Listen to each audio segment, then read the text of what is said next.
I am coming to your world.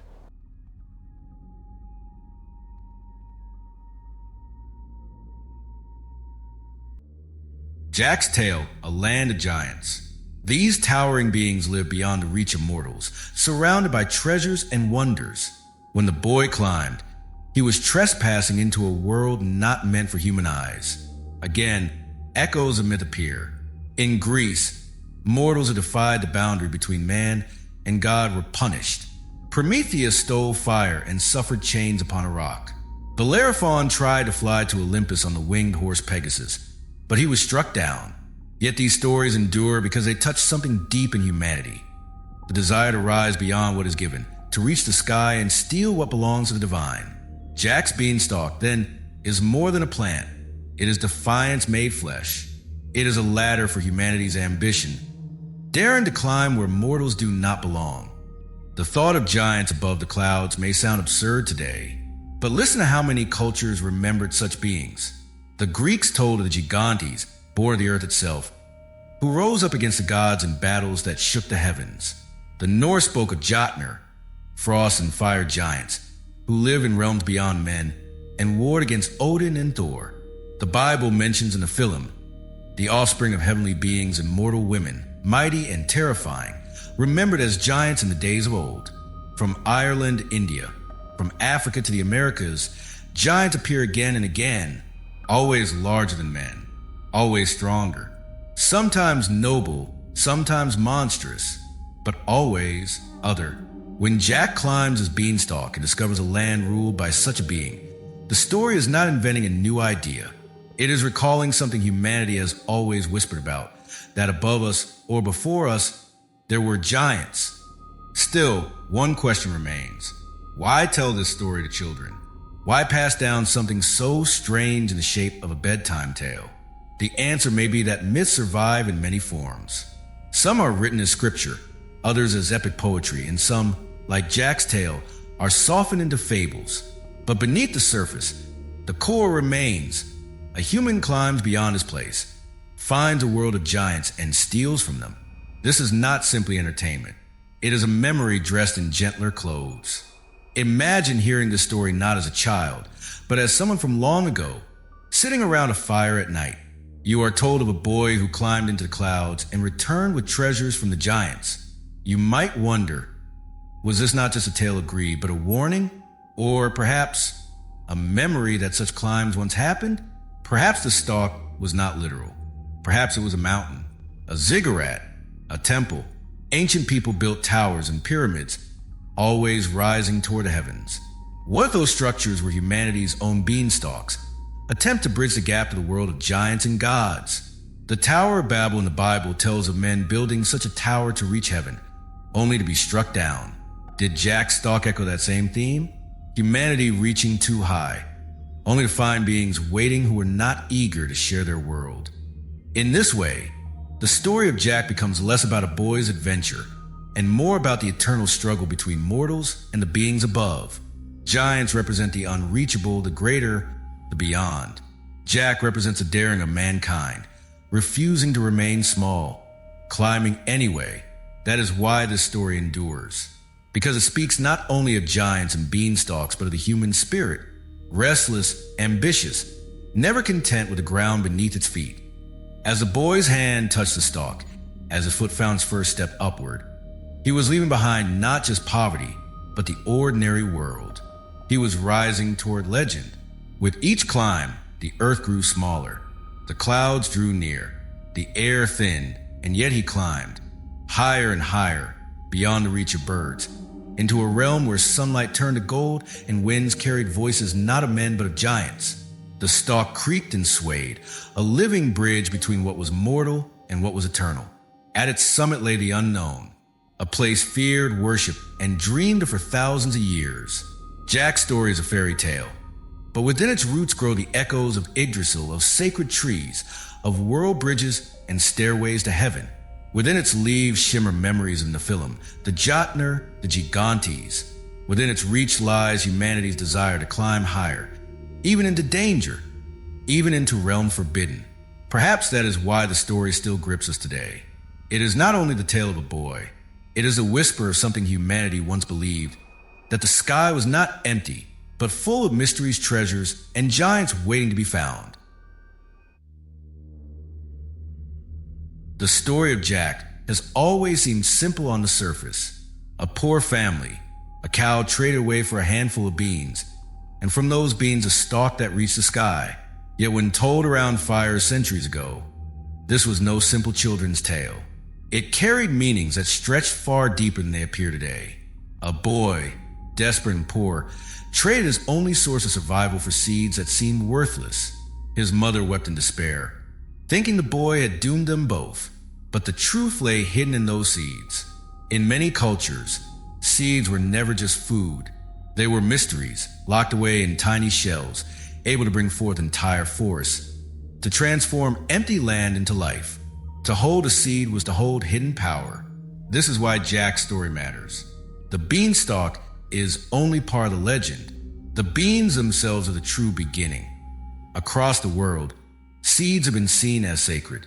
Ancient Egyptians placed seeds in tombs, believing they would awaken life again in the afterworld. The Greeks told of Persephone, the goddess who ate pomegranate seeds and was bound to the underworld for part of each year. Even the smallest seed was seen as a bridge between life and death, earth and sky, mortal and divine. Jack's beans were not ordinary. They were the doorway into another realm. And if one looks closely, the very act of trading a cow, a source of food, milk, and survival, for seeds is more than foolishness. It is sacrifice. The old life is given up for something hidden, something greater, something mysterious. But why beans? Why not wheat or barley or corn? In folklore, beans carried a strange reputation. In ancient Rome, beans were thought to hold souls of the dead. Priests avoided them in rituals, believing spirits could travel through them. In parts of Europe, beans were used in festivals for the dead, as if each one was a vessel carrying a ghost. To plant beans was to invite unseen powers into the soil. Perhaps Jack's beans were not given to him by accident. Perhaps the stranger who traded them was more than a man. Perhaps he offered a key, wrapped in the form of seeds, knowing that once they touched the earth, they would awaken a path between worlds. The next morning, when the stalk had risen, Jack's mother saw the towering green stem coiling into the sky. She may have thought a miracle or a curse. For every culture that saw seeds as symbols of life also saw them as symbols of danger, a hidden power that could open doors not meant to be opened. And yet Jack climbed. The idea of a magical plant that connects realms is not unique to this tale. Around the world, stories of sacred plants repeat again and again. In the ancient Vedic texts of India, there was Soma, a mysterious plant said to give visions of the gods and immortality to those who drank its juice. No one knows today what Soma truly was, but the texts describe it as divine, its roots reaching into both heaven and earth. In the Americas, peyote cactus was called the flesh of the gods by native tribes. Eating it brought visions of other worlds, journeys to realms beyond sight. The plant was not food, but a doorway. The Mayans told of maize not just as food, but as the very flesh of humanity. They believed mankind itself was created from corn. To them, a seed was not just life, it was the essence of man. Perhaps Jack's beans belonged to the same ancient family of plants. Perhaps the tale we call a fairy story is a faint echo of forgotten rituals, when seeds were planted not only to bring harvest, but to open the path to the divine. When the stalk grew, it did not stop. It rose through mist into clouds and beyond. The plant ignored the limits of earth, as if obeying another law entirely. And this is what gives Jack's tale its mystery. Because in myth, plants are not passive. They grow in ways that mirror the journeys of the soul. Think of the tree of life in many cultures. Always central, always towering, always connecting. In Norse myth, Yggdrasil connected 9 realms. In Kabbalistic tradition, the tree of life mapped the path from man to the divine. In shamanic visions, trees often rose from the earth into the heavens, carrying the shaman's spirit into other worlds. So when Jack's beans grew into a stalk, it was more than a miracle. It was a memory of the world tree, the cosmic ladder, the sacred link between man and the realm of giants. There's also the question of why the story begins in poverty. Jack's family had nothing, and the cow was their last hope. Yet myths often begin this way. Heroes rise from poverty or weakness, trading what little they have for a chance to gain something greater. This is not just a child's fable. It is the structure of myth itself. Sacrifice, risk, and the gift of a seed that grows into a gateway. In a way, Jack's mother represents the old world, fearful, clinging to survival. Jack himself represents something else. The human spirit that risks comfort for mystery.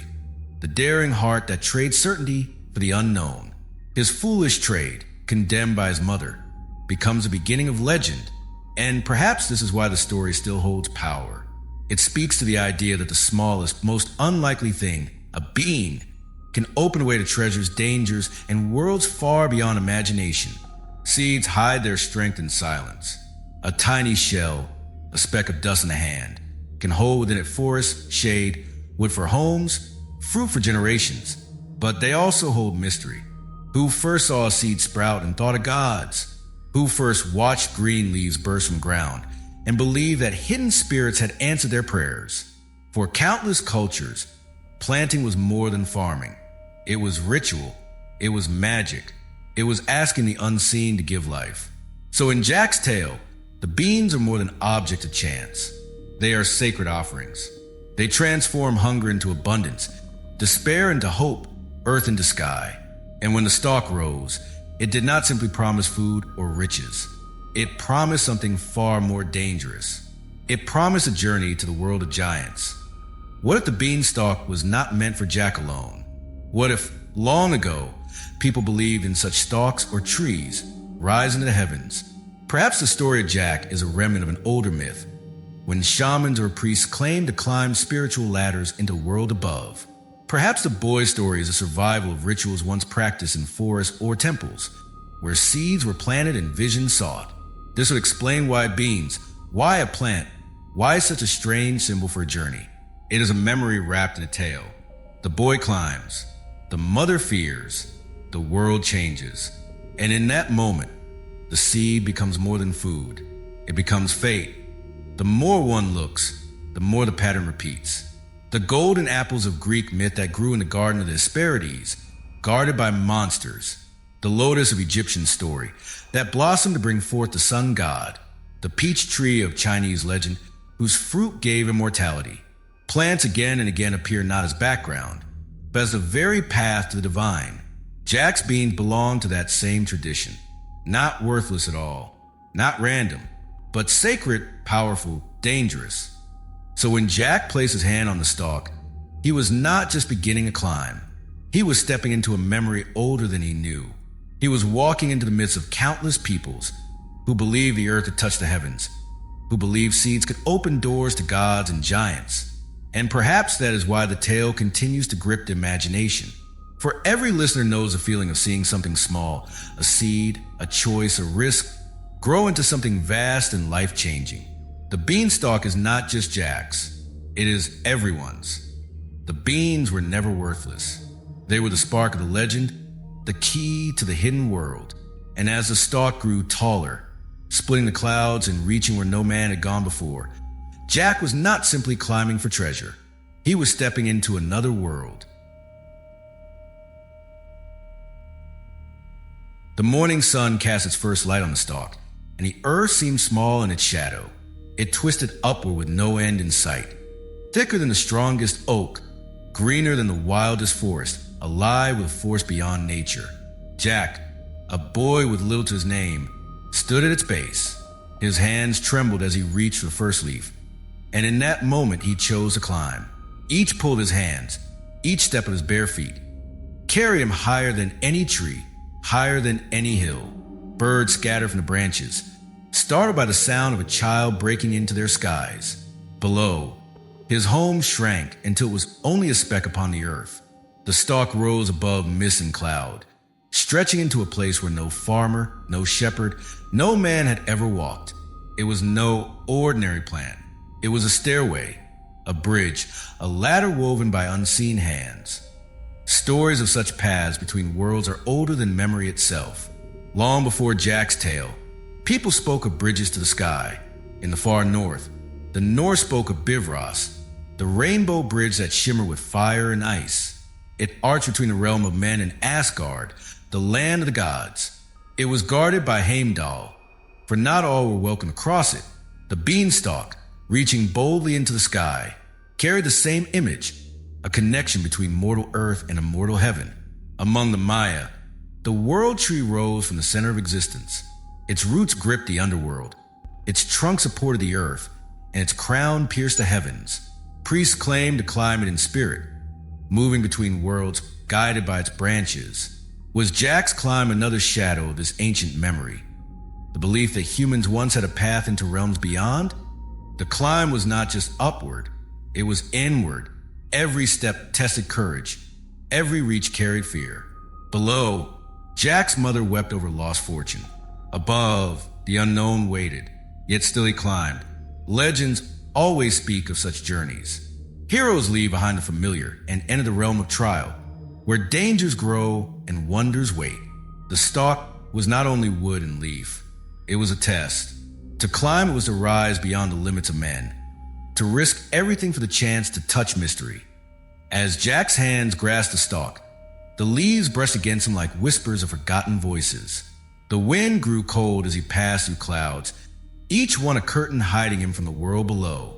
He was climbing not only in distance, but in time, stepping into the old myths told by countless peoples. In China, there are tales of stairways made of mountains that touch the heavens. The Kunlun Mountains were said to be the dwelling of gods, with peaks that pierce the sky itself. Shamans claimed to journey there in visions, climbing paths unseen by mortal eyes.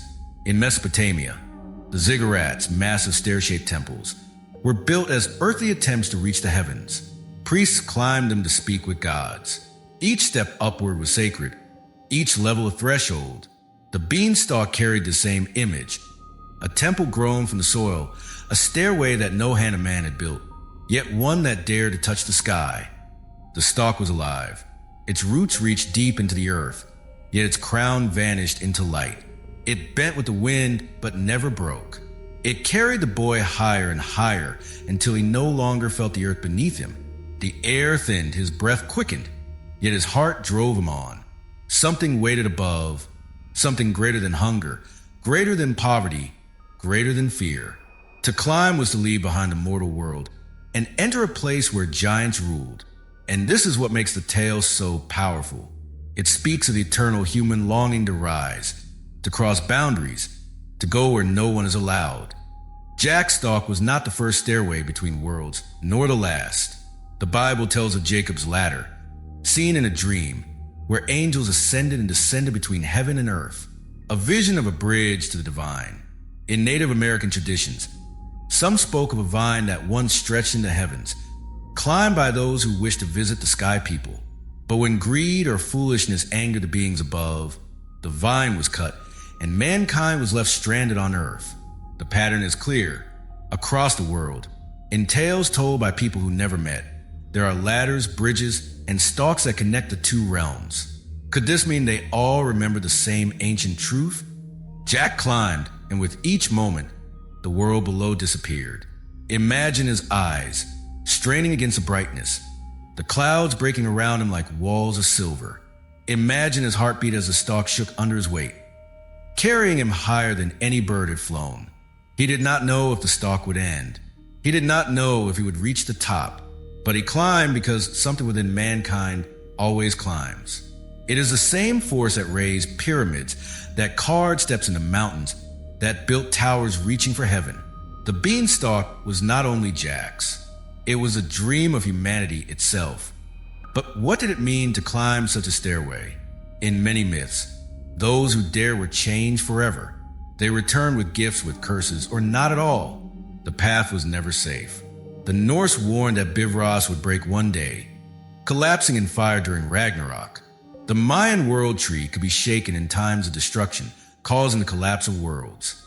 The Bible tells of men who tried to build their own tower to the sky and were scattered for their pride. To rise toward heaven is always dangerous. It is an act of defiance. It is a crossing of a boundary set by gods, giants, or fate itself. Jack's climb was one more act in this eternal drama, a boy daring to reach what was forbidden. The image of the stalk rising to the clouds is unforgettable. It is both wonder and terror. For climb beyond the sight of man is to step into a world that few have ever seen. Above the clouds, the rules of Earth no longer apply. Above the clouds lies mystery. Perhaps this is why the story endures. Children hear it and dream of adventure. Adults hear it and remember the dangers of ambition. Elders hear it and wonder such climbs were ever real. Because hidden within this simple tale may be an older truth that once people believed stairways to heaven existed and that some even dared to climb them. Jack's Stalk, then, is not just fantasy. It is the echo of the cosmic stairway, the world tree, the rainbow bridge, the sacred path. It is a symbol of humanity's hunger to rise above its place, even into danger, even into the realm of giants. Each leaf was a step into the unknown. Each breath was stolen from the thin air of the upper skies. Each heartbeat was louder than the wind, carrying him closer to a world beyond imagination. The earth below was gone. The sky was no longer a ceiling, but a door. And Jack, the boy with nothing, was about to open it. But beyond the clouds, something far greater awaited Jack. The stalk swayed in the high winds as Jack pulled himself over the last leaf. His hands, raw from the climb, gripped the edge of a cloud. And then, for the first time, he stepped into a world above the sky. The air was different here, heavy yet clear, filled with a silence that seemed older than time. The ground beneath his feet was not earth as he knew it. The soil was darker, rich as if grown from another age. The trees were taller, the grass sharper, and even the stones felt as though they had been carved by hands greater than human. Jack looked around in awe. He had left the world of man. Above the clouds stretched a land of vast fields and mountains, endless and strange. The horizon glowed with a golden light that no sun had ever given. It was a realm hidden from mortal eyes. And in this place, the story said, lived giants. Giants are not strangers to myth. From the earliest stories, people spoke of beings larger than life, towering over mortals, dwelling in lands far from human reach. To the Greeks, they were the gigantes, fierce children of the earth who once rose in rebellion against the gods. Their battles shook the heavens, and their blood was said to stain the land forever. In Jewish texts, they were the Nephilim, born of heaven and earth, the union of divine beings and mortal women. They were said to be mighty, terrible, and feared in the ancient days. Their presence was so great that it brought destruction upon the world in the time of the flood. In Norse legend, the Jotnar lived beyond the known world, beings of frost and fire, locked in endless struggle with gods. Even in the sacred texts of India, there were Asuras, towering enemies of the Devas, who fought across ages. It seems wherever stories were told, giants appeared, always larger than men, always older, always other. So when Jack stepped into that strange land, he was not only entering a fairy tale, he was walking into the shadow of an idea as old as humanity itself. That somewhere beyond the reach of men, giants ruled. The land above the clouds stretched wide. Rivers ran like silver threads, yet each was broader than the widest river below. Forests grew so thick that even sunlight seemed to bow before their branches. Every tree rose like a tower. Every leaf was the size of a man's shield. Jack felt small, smaller than he had ever known. The world was built on a scale not meant for him. The pathways were broad, as though footsteps far larger than his own had worn them into the earth. Houses stood like fortresses, doors taller than trees, windows like open skies. And then he saw it, the castle. It loomed on the horizon, built of stone blocks so vast that no human could have lifted even one. Its towers rose higher than mountains, its gates carved with symbols too ancient to be read. The walls glowed faintly in the strange light, as though alive with memory. This was the home of the giant. Stories of castles in the clouds are not unknown. In Irish legends, there were tales of beings who lived in fortresses above the mists, guarding treasures of gold and silver. In the mountains of Wales, old songs spoke of giants who built halls no human hand could shape. Even in Africa, among the Zulu, there were stories of sky people who lived in great homes far beyond the reach of mortals. Perhaps these castles were not mere imagination.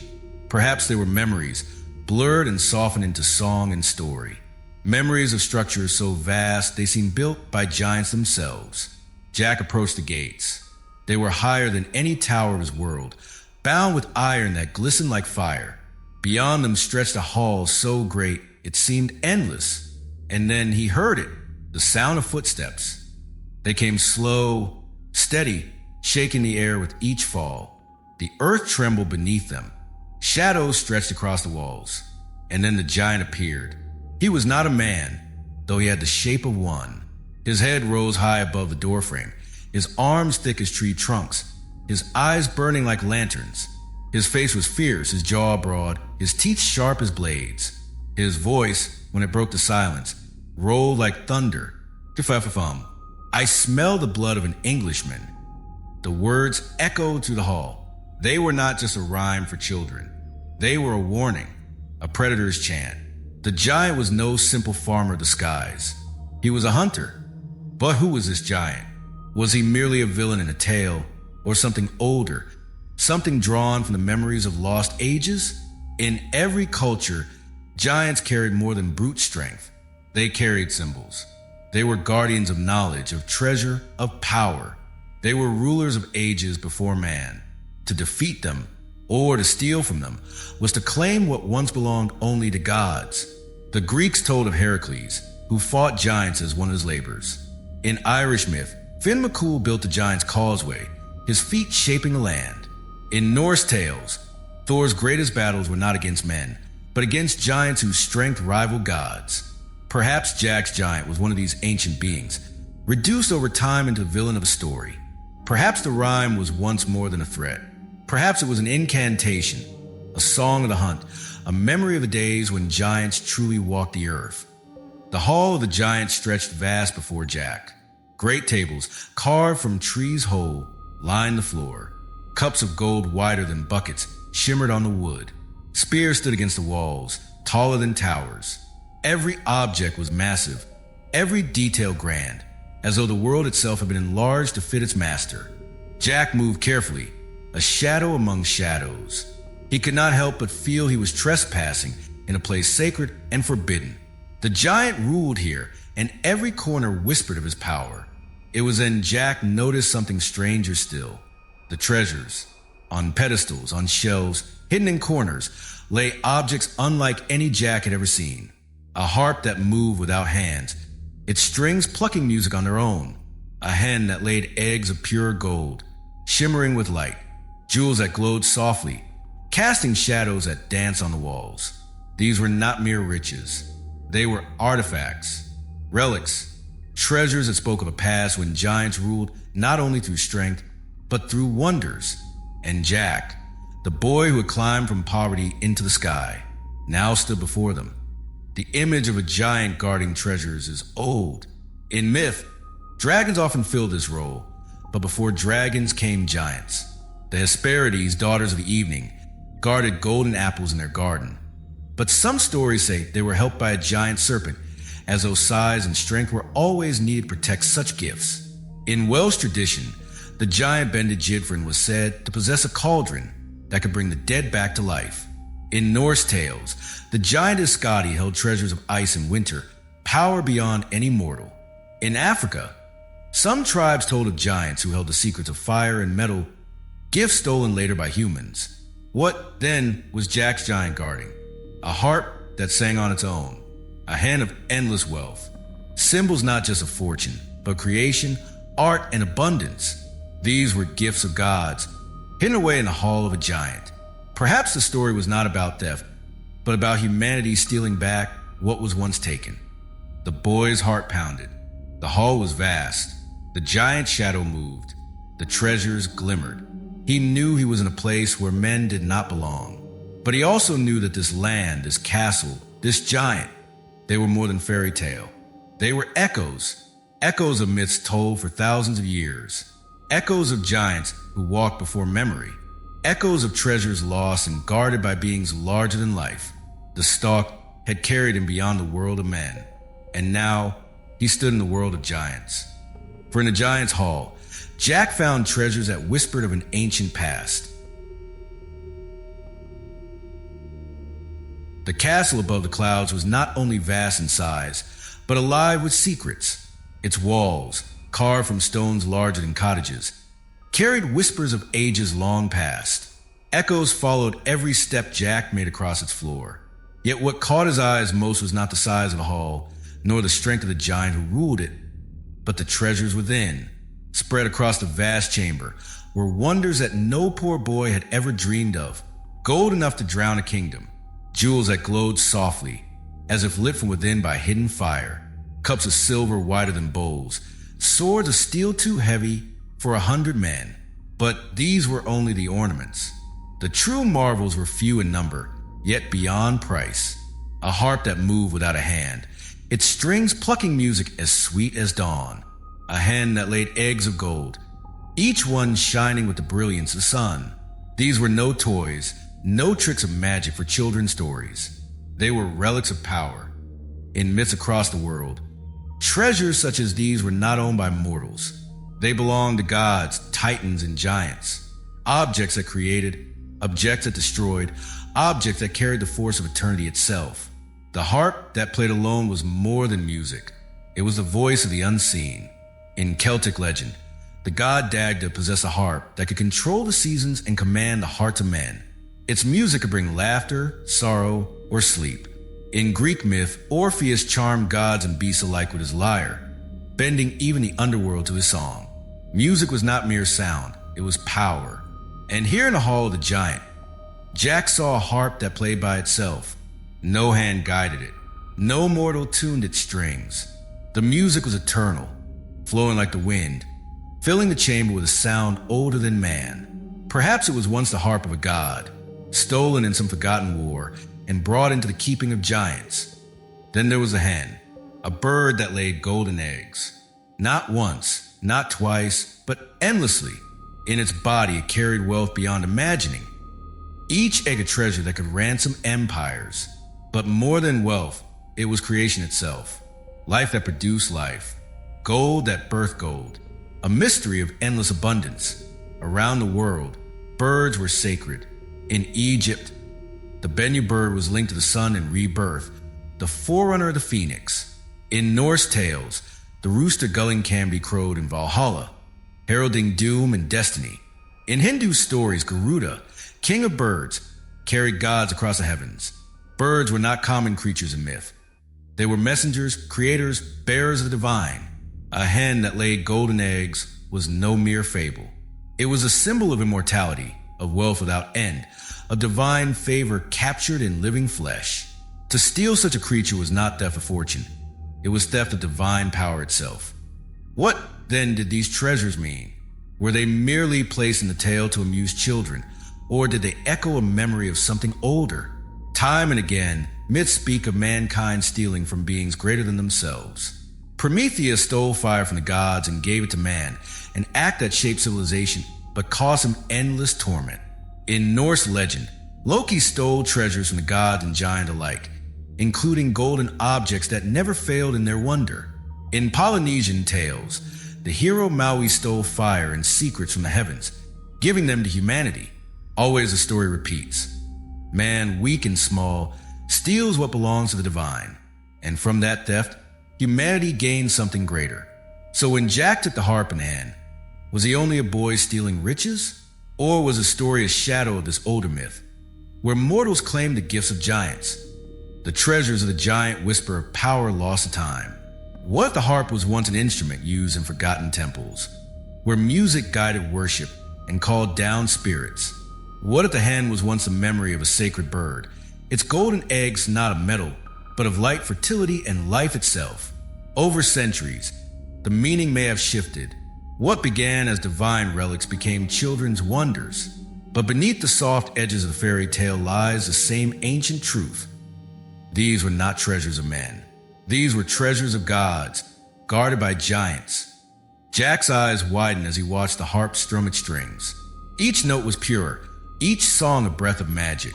He felt it stir his soul, though he could not name why. The hen clucked softly in her cage, her feathers shining faintly as though touched by dawn. Every few moments she shifted, and beneath her, another golden egg appeared, perfect, flawless, eternal. He was surrounded not by wealth, but by mysteries, and to take them would not only change his fate, but perhaps break a boundary never meant to be crossed. For myths also warn of such theft. Prometheus was punished for his gift. Loki's thefts often brought ruin. Those who take from gods and giants rarely escape unscathed. Yet Jack reached for the treasures anyway. Perhaps he was guided by hunger, perhaps by greed, or perhaps by something deeper. The same force that drives humanity always to climb, to reach, to take. The giant's hall was silent save for the music of the harp. But Jack knew the silence could not last. The treasures were not unguarded.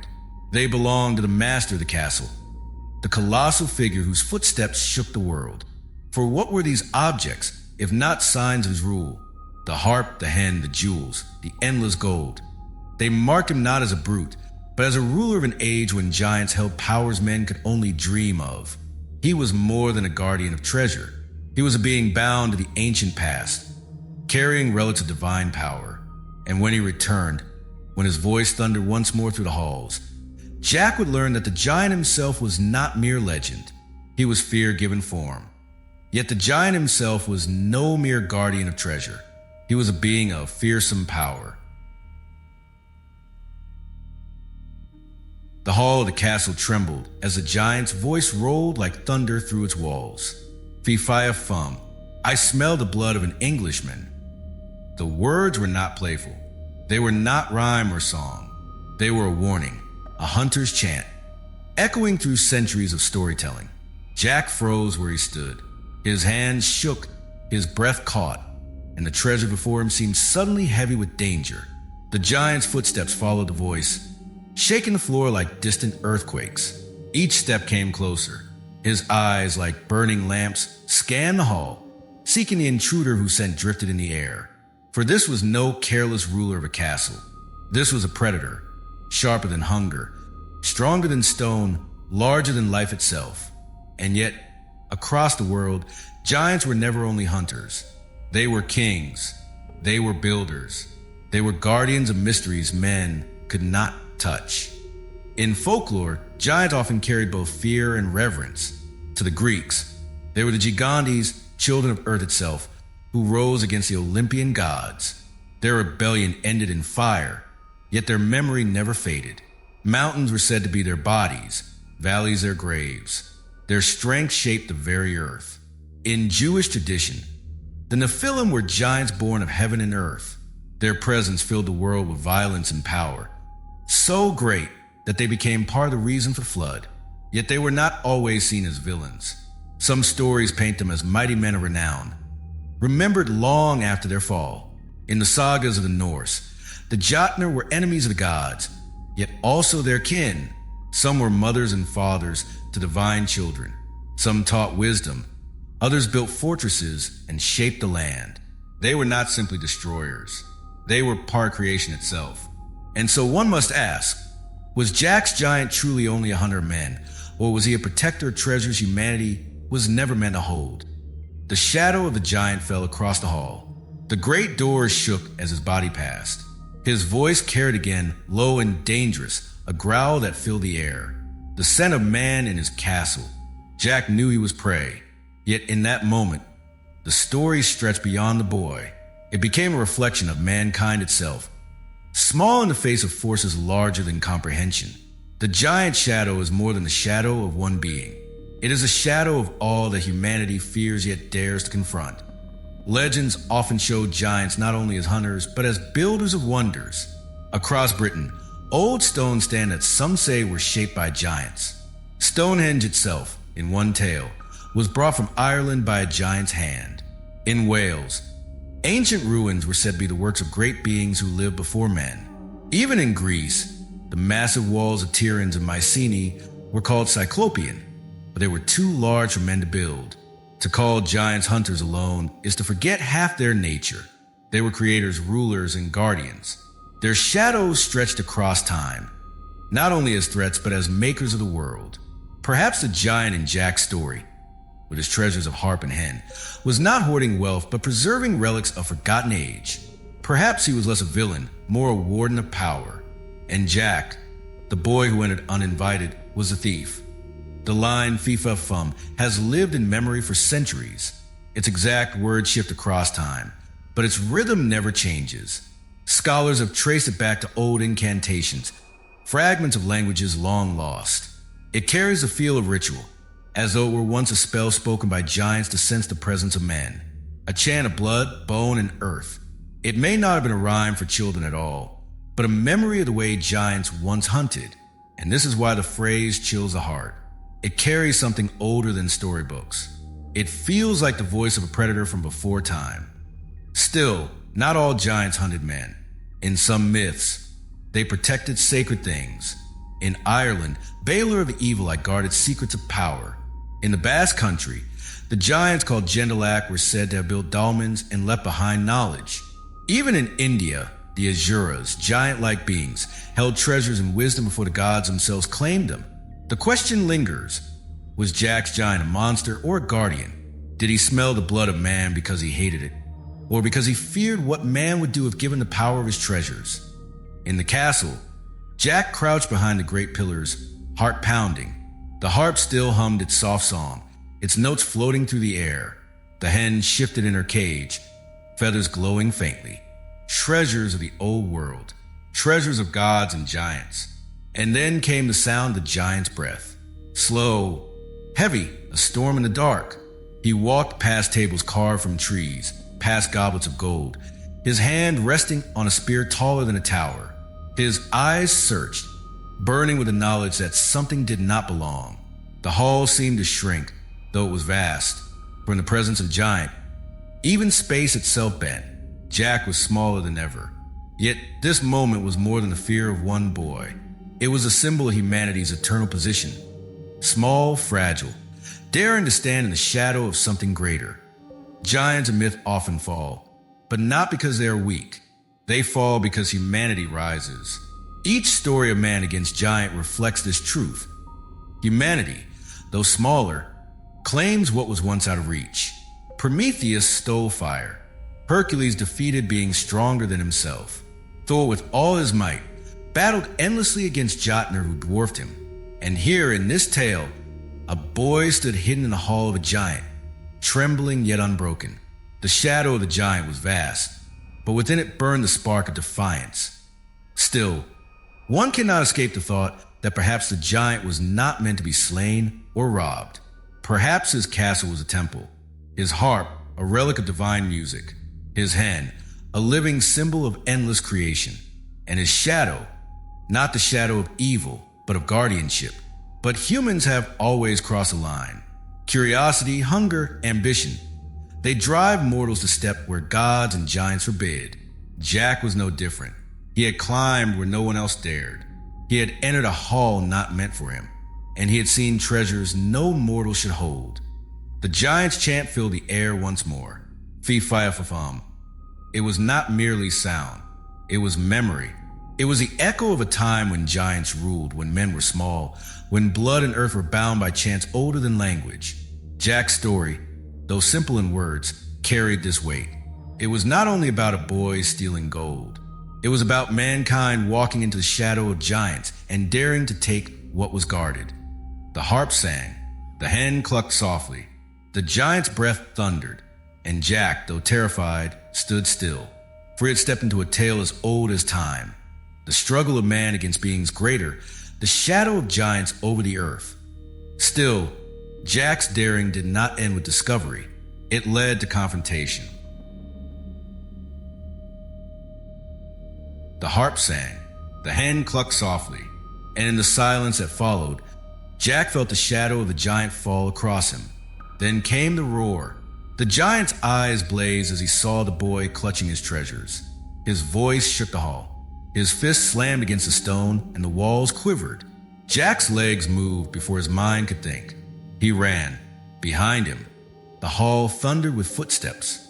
Each strike of the giant's feet was an earthquake, rattling the ground, echoing to the chambers of the castle. "Thief!" the giant roared, his voice carrying through the sky. "The blood of man shall not escape me." Jack raced across floors meant for beings 10 times his size, the treasures heavy in his arms. The harp cried out, its strings striking wild notes of alarm. The hen screeched in panic, wings beating. The boy stumbled, yet his spirit held. He had climbed too far to give in now. The chase had begun. In myths across the world, mortals who steal from gods or giants are always pursued. Prometheus, who stole fire from Olympus, was chained to rock and tormented for eternity. In Polynesian legend, the hero Maui stole sacred fire, fleeing with flames hidden in his hands, chased by spirits of the underworld. In Native American tales, tricksters who stole the sun, the moon, or fire were hunted across the sky. Always the same pattern. Man steals, the divine pursues. It is the eternal struggle between human ambition and power greater than man. Jack was now caught in that struggle, his small form racing against a force as old as the world itself. The giant's breath filled the air, hot and furious. His hands reached out like nets, smashing down around the boy. Each time, Jack slipped through, dodging between fallen goblets, leaping over cracks in the floor. The harp strings shrieked as if crying in warning. The hen's feathers glimmered, scattering light across the stone. But the castle was vast. It was built for steps of giants, not the quick feet of men. To Jack, each hall was endless, each doorway a mountain. He knew he could not hide. The giant's senses were too sharp, his rage too deep. The only hope was escape. The stalk, the stairway back to earth. The chase spilled from the castle into the land above the clouds.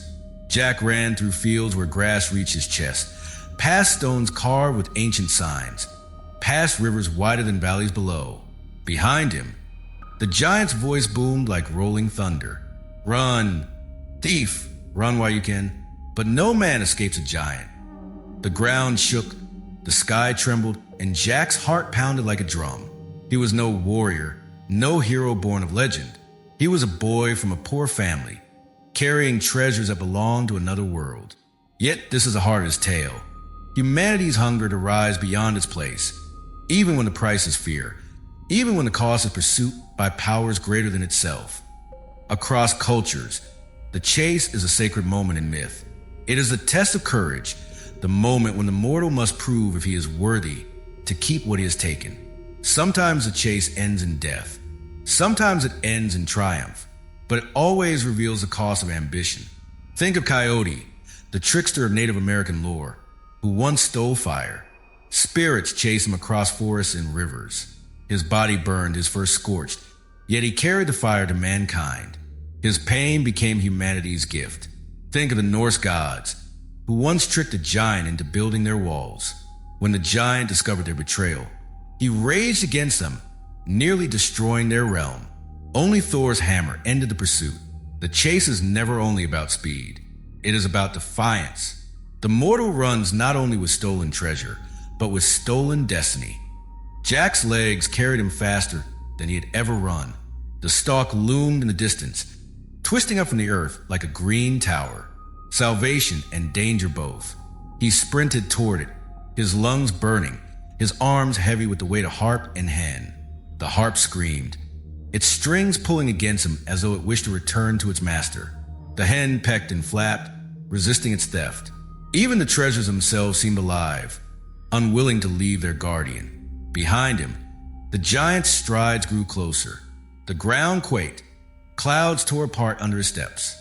Jack could feel the shadow of the giant reaching for him, stretching across the fields, swallowing him whole. Was this chase not the image of mankind itself?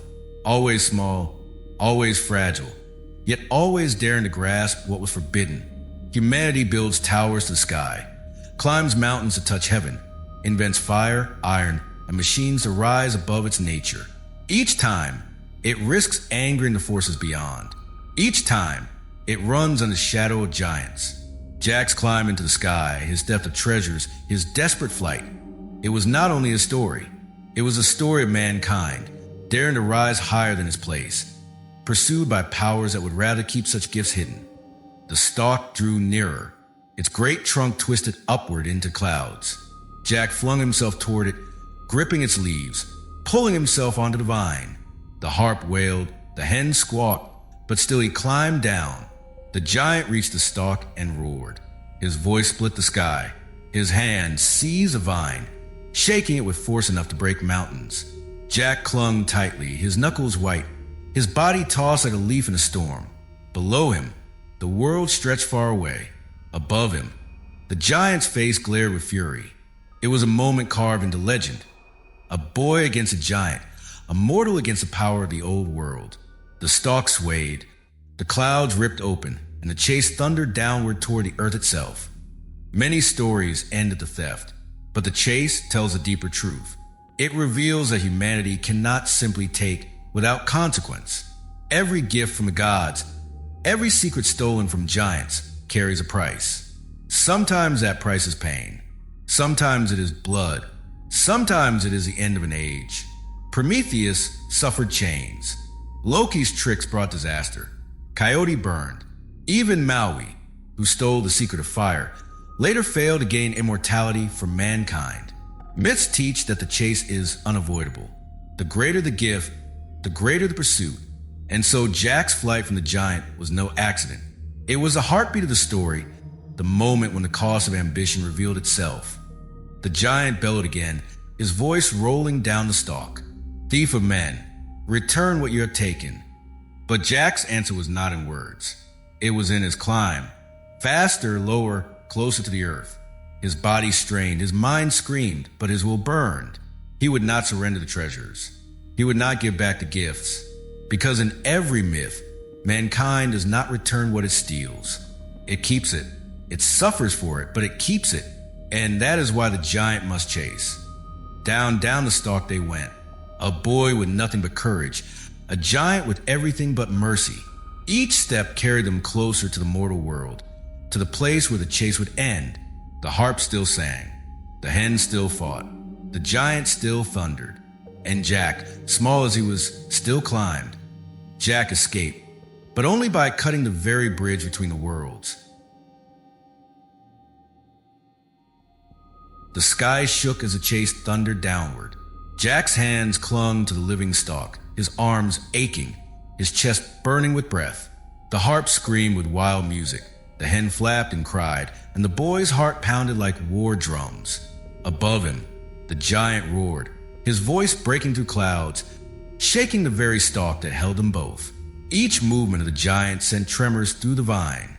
Jack swung like a leaf in a storm, small against the weight of a being whose size was beyond measure.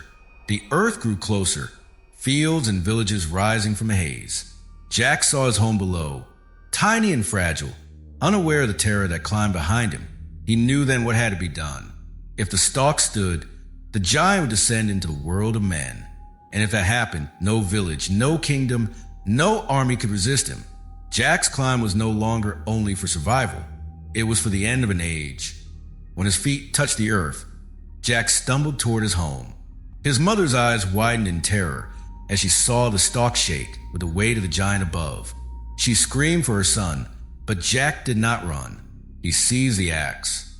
The stalk loomed over him like a tower, its base as wide as a house, its leaves stretching into clouds.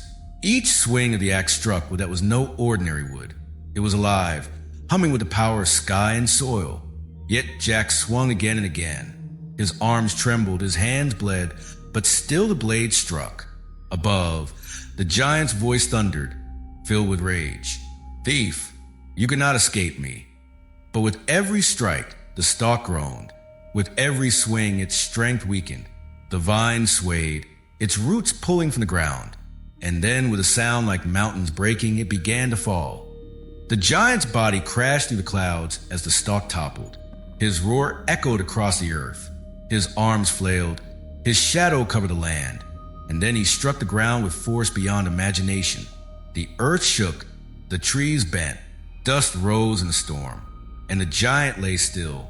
The chase was over. The hunter was no more. This moment in Jack's tale is not unique.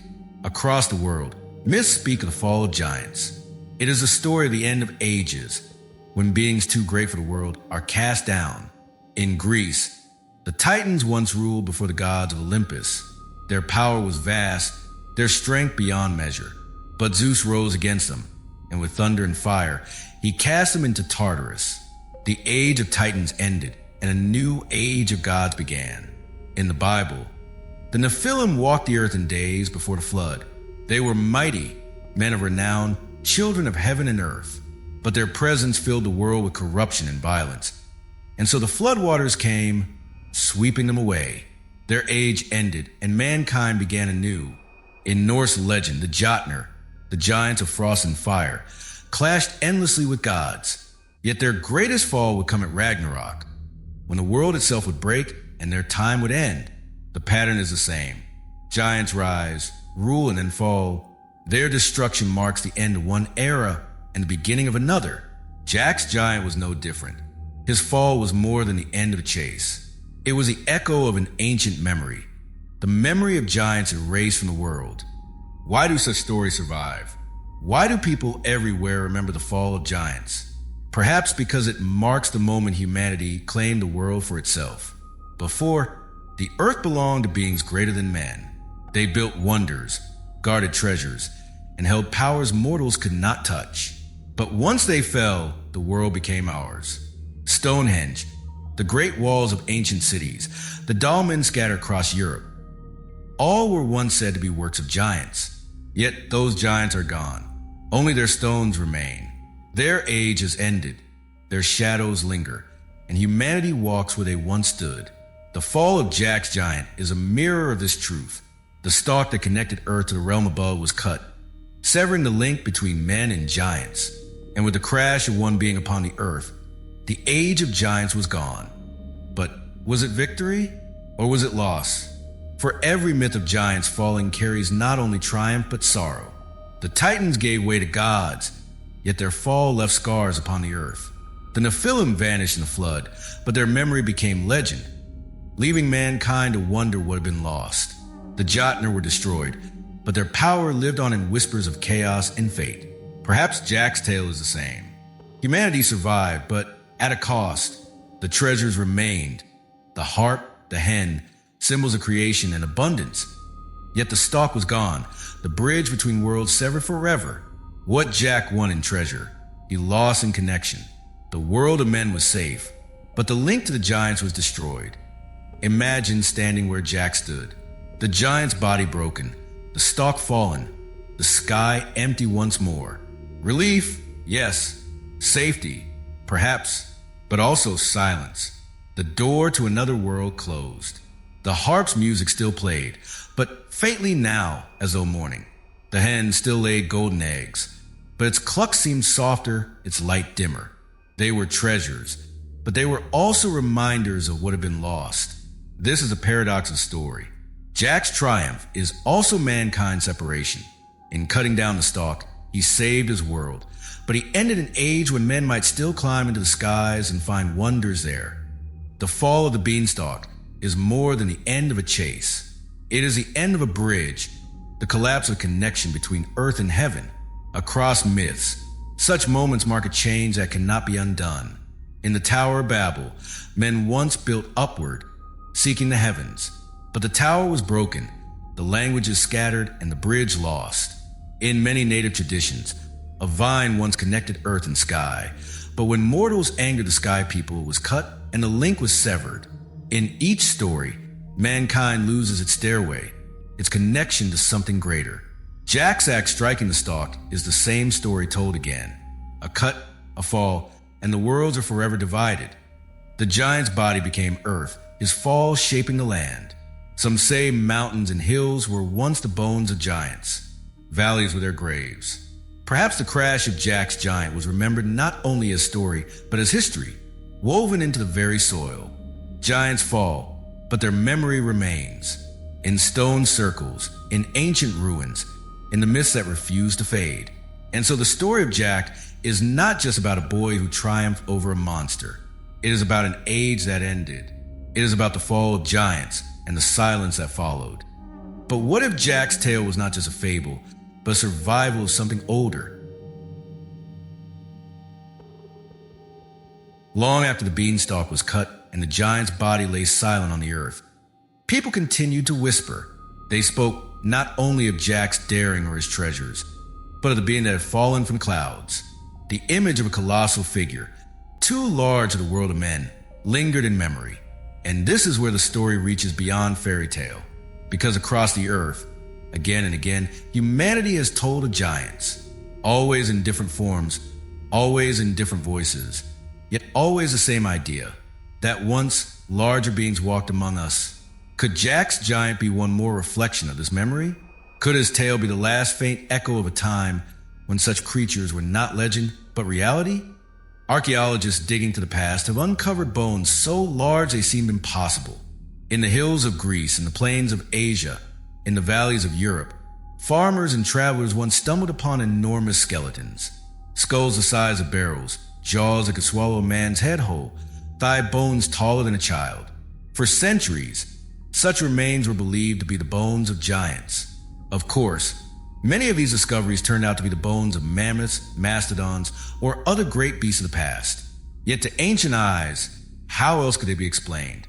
To see a femur so massive was to believe it belonged to a man of monstrous size, and thus myths grew. In Sicily, the bones of ancient elephants were thought to be the remains of Cyclopes, the one-eyed giants of Greek lore. In France, giant skeletons unearthed in the soil were said to belong to the legendary race of giants defeated by the gods. In America, old reports spoke of giant bones found in burial mounds, though many of these tales remain tangled between truth and exaggeration. What is important is not always the science, but the memory. Again and again, people looked at the earth, at the strange relics it revealed, and thought, giants once walked here. Every culture tells its story. The Greeks remember the Gigantes, children of the earth. So strong they battled gods themselves. Their defeat was remembered not as myth, but as history carved into the mountains. The Hebrews remembered the Nephilim, born of heaven and earth, remembered as mighty men, the terror of their time. Some said Goliath was one of their last descendants, a giant felled by a shepherd's stone. The Norse remembered the Jotnar, frost and fire beings whose battles shaped the cosmos. Even the gods feared their strength, but they were older than Asgard itself. The Irish told of Fomorians, monstrous giant of the sea, who warred against the Tuatha Dé Danann, the Shining Ones. Their leader, Balor, could kill with a single glance. The Basque spoke of the Gentilak, giants who threw stones across valleys and raised great monuments before men came. From Africa came stories of Zulu giants who built the first fire. From the Americas came tales of sky people, tall and powerful, who once walked the earth and then returned to the heavens. The pattern never breaks. From one end of the world to the other, giants rise in story. The Beanstalk may be fantasy, but the giant above the clouds feels too familiar to ignore. His shadow stretches into all these tales. His voice, his size, his treasures, his fall. They belong not only to Jack's story, but to human imagination itself, shaped by centuries of memory. Perhaps what we call fairy tale is simply the last safe place for a dangerous truth. Consider the treasures Jack found. A harp that played itself. A hen that laid golden eggs. These are not children's toys. They are relics of divine power. Similar objects appear in myths across cultures. Cauldrons that bring the dead to life. Apples of immortality. Golden fleece. Fire stolen from heaven. Each gift is guarded by beings larger than men. Each is taken by human courage or human greed. The pattern is too clear to dismiss. Jack's theft may echo an older truth. The time when mankind rose against the keepers of ancient secrets, and giants fell because of it. Archaeology tells us of bones. Myth tells us of wars. Together, they form something difficult to ignore. Imagine an ancient shepherd stumbling upon the skull of a mastodon, his hollow space mistaken for a single eye. To him, it was proof of Cyclopes. Imagine a farmer uncovering a thigh bone longer than his plow. To him, it was proof of men who once stood twice his height. And perhaps, sometimes, it was not only mistake. Perhaps some bones truly belong to creatures we cannot explain. Larger than men, not beasts, but something in between. Even if most bones belong to animals, why did humanity always choose the same answer? Why giants? Why always beings like us, but greater? The memory must come from somewhere. Legends of giants often end in their destruction. The Titans cast into Tartarus. The Nephilim drown in the flood. The Jotnar destined to perish at Ragnarok. The Fomorians defeated by shining gods. Always the giants fall and mankind remains. Perhaps this reflects history. Perhaps humanity lived in the shadow of something greater, survived, and remembered only fragments. The fall of the Beanstalk, the crash of the giant, is the same memory dressed in simpler clothes. A boy ends an age, and men inherit the earth. Yet even in their fall, giants leave traces. Great stones lifted, though no man could lift them. Legends of walls, causeways, and circles built by hands too strong for men. Tools carved from rock heavier than bone. Stories of mountains thrown, rivers shaped, valleys formed by the steps of beings too large to imagine. Stonehenge, the giant's causeway, the dolmens of Europe. Were they built by men alone, or are they the echoes of forgotten giants? Jack's story, retold to children, may hide the same echo. A stalk that connects heaven and earth. A giant who keeps treasures of gods. A boy who dares to climb and cuts down the bridge. These are not details of bedtime fables. They are fragments of the oldest stories known to man. Fragments of the time when giants ruled. Imagine listening to the tale around a fire centuries ago. You hear of a boy who found his way into the sky and returned with treasures of power. You hear of a giant who hunted him, whose fall shook the earth. Would you think it fantasy? Or would you whisper that once, long ago, such things were real? Because the truth is this: myths survive for reasons. They do not live for centuries unless they carry something humanity refuses to forget.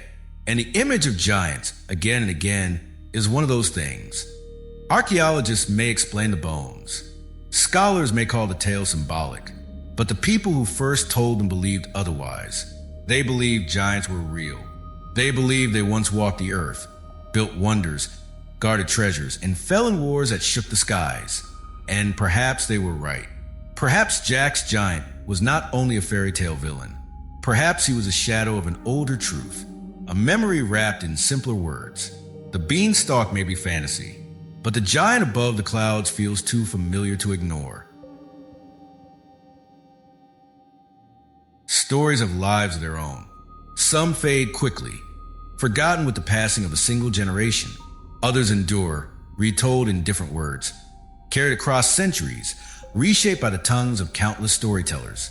Among these, the tale of Jack and the Beanstalk remains one of the most enduring. It is spoken to children at night. It is whispered in classrooms, sung in songs, printed in books. A boy, a stalk, a giant, a fall. Simple pieces, easy to remember. Yet simplicity does not explain survival. Stories do not live for hundreds of years unless they carry something deeper, something hidden beneath the surface of their words. Behind Jack's tale lies an older shadow. It is not only the story of a boy's climb, but of humanity itself reaching into forbidden realms. It is not only the story of a giant's fall, but of an age that ended, leaving behind fragments in myth and memory. Think of the stalk, a green tower that pierced the clouds, rising from earth into heaven. On the surface, it is only a miracle plant, a child's wonder.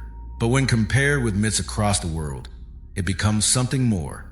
The stairways of gods, the rainbow bridges, the world trees of ancient belief, all appear in Jack's stalk. It carries the same meaning, the same idea, that once men believed the heavens could be reached by a path not built by human hands. Think of the treasures. A harp that plays by itself, a hen that lays golden eggs. To children, they are marvelous toys. But across cultures, relics like these appear as sacred gifts, objects of creation, abundance, and divine power. Myths tell cauldrons of life, apples of immortality, fires stolen from gods. Jack's treasures belong to this same tradition. They are not random. They are echoes. Think of the giant. He is a villain in the story, a hunter who smells the blood of men, a keeper of treasures who falls in the end. Yet giants in myth were never only villains. They were rulers, builders, shapers of the land. They raised great stones, guarded sacred objects, and stood as barriers between mortals and divine secrets. Jack's giant, towering above the clouds, carries their shadow. He is both hunter and king, both foe and guardian. And think of the fall. The axe striking wood, the stalk breaking, the giant crashing to earth. It feels final. It feels victorious. But it also feels familiar. In Greece, the Titans fell, cast into darkness by the gods. In the Bible, the Nephilim perished, drowned in the flood. In Norse myth, The Jotnar fought and fell in Ragnarok. Always the giants fall. Always their time ends. Humanity remains. Jack's story is only one more telling of this ancient memory. The fall of the giants, the end of their age, the silence that followed. Perhaps this is why the tale survives. Because it speaks not only to children's dreams of adventure, but to humanity's deeper memory. A memory of climbing higher than one should. A memory of finding beings too great to comprehend. A memory of stealing from them, of surviving their pursuit, of ending their reign. It is humanity's way of remembering that once, the world may not belong only to men.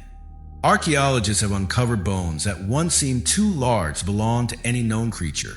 Farmers in past centuries unearthed skeletons they swore were giants. Stones too heavy for ordinary hands were stacked into circles and walls, attributed to the strength of beings now gone.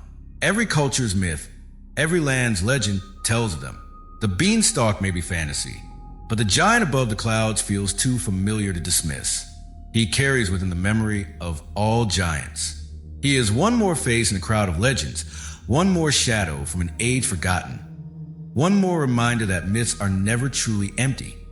And so the story continues, not as a bedtime tale, not as a simple fable, but as a mystery. Each retelling carries with it whispers of forgotten truths. Each time the story is spoken, it keeps alive the memory of stairways to heaven, treasures of gods, and the fall of giants. Jack is no longer just a boy. He is mankind's spirit, daring to climb where none should climb, daring to steal what was guarded, daring to bring down what was greater. His tale is our tale. His triumph is our triumph. His loss is our loss. Because when the Beanstalk fell, it was not only the end of a giant, it was a severing of a bridge. The last stairway between earth and heaven was cut, leaving mankind forever below. Still, the legend lives. It lives because people feel in their bones that it is more than fiction.